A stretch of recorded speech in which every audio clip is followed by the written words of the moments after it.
Hi,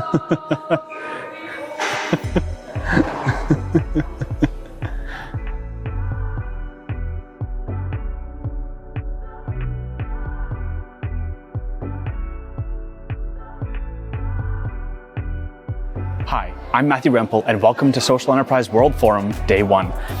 The first day of events have just concluded, and here are the highlights of the sessions and the conversations that I was a part of today. Hopefully, this gets you thinking about what social enterprise could be and how you could implement some of these ideas within your current circumstances. So, first idea is around the social enterprise supply decisions that you make in your organization can have broader impacts on the supply chain, even outside of social enterprise organizations.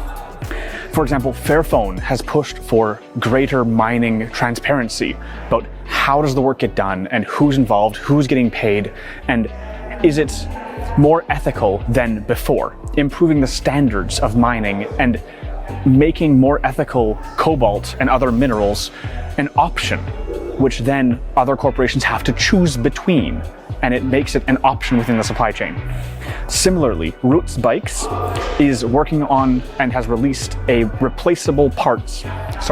e-bike with replaceable parts, where typically e-bikes are more one and done, less repairable, less replaceable.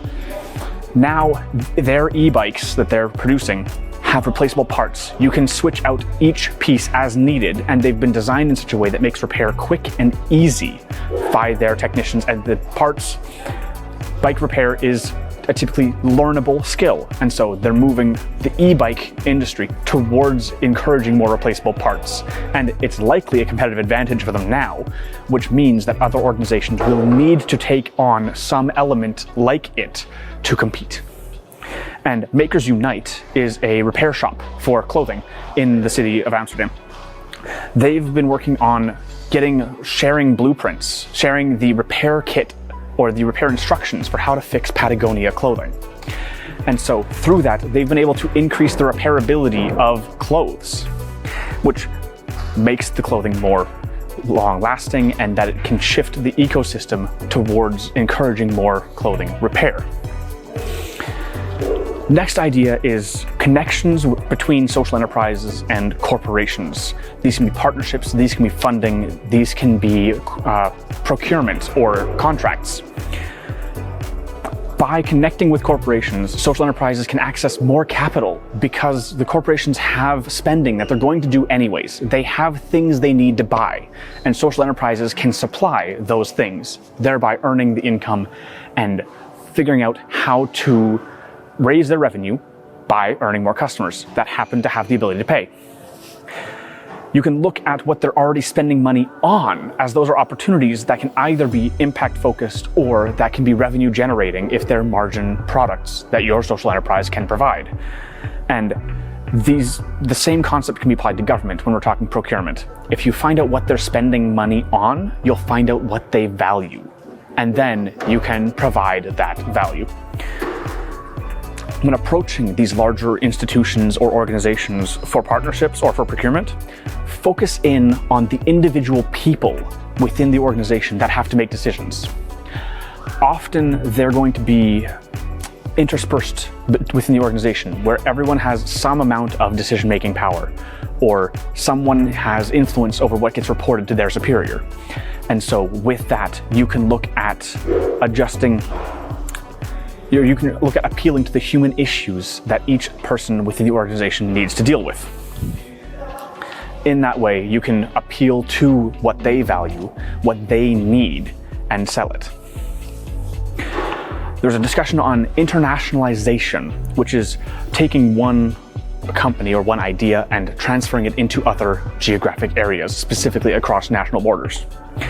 And when broadening the geographic scope of your social enterprise or of an organization, some local flavor is likely to be lost if you're moving from a local brand to an international brand. Tony's Chocolonely shared this, where they had Dutch puns that simply didn't translate in English when they were trying to enter the American market.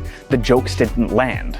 And so they needed to adjust their communication strategy so that they're able to connect well with the kinds of people they're trying to appeal to in the new markets.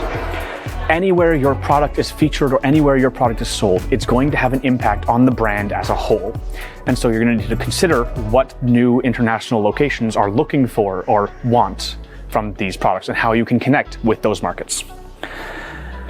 Additionally, going international doesn't necessarily mean your organization has to grow. It could also mean you create toolkits or you partner with other organizations in the other geographies so that the ideas, the impacts, the models can be shared and amplified across these geographic borders. Finally, a big topic of conversation today was investments and availability of capital. Not only the availability of capital, but also the pressures that it puts on your organization. Whenever new capital comes in, you're likely going to get a new set of assumptions and a new set of values from the investor that you're working with. And so whenever you're looking to take on investments, it will change the power dynamics. It will change who has influence in an organization, simply because more people are involved and they've put up the cash to do it. If you're working with traditional investments, you are likely giving up some power and influence to historical wealth. And you'll need to create systems that keep that in check. And if you're looking to take investments more broadly, you will need to look at how you want to structure the deal. What are you giving to the investor and what is the investor giving to you? Often, investors want the projects they're invested in to succeed. So they will provide you with benefits that are like things like access to information, access to expertise, access to their networks and the benefits of that, whether it could be new client options or connections to get new expertise, help you with the operations within your organization. These can be beneficial, but you need to evaluate what you're giving up in return. And so make sure in any deals that involve investment, you know what you're giving up. Make sure you know what power the people who are investing are gaining. And if it's part of a larger organization or a larger investment group, what are their assumptions? What do they care about? And what are they likely to push your organization to become? Anyways, I'm Matthew Rempel from Strategy Made Simple here at Social Enterprise World Forum in Amsterdam. I hope this is helpful and that these ideas are getting your thoughts going as well. It is amazing here, and the thoughts, the connections, the ideas are incredible. I'm looking forward to day 2, and I hope you are too. And I'm lining up interviews for next week to do some social enterprise features. Those are likely going to be coming out in the coming weeks and months. So please keep a lookout on that. If you'd like to see them, please subscribe to the YouTube channel Strategy Made Simple for more.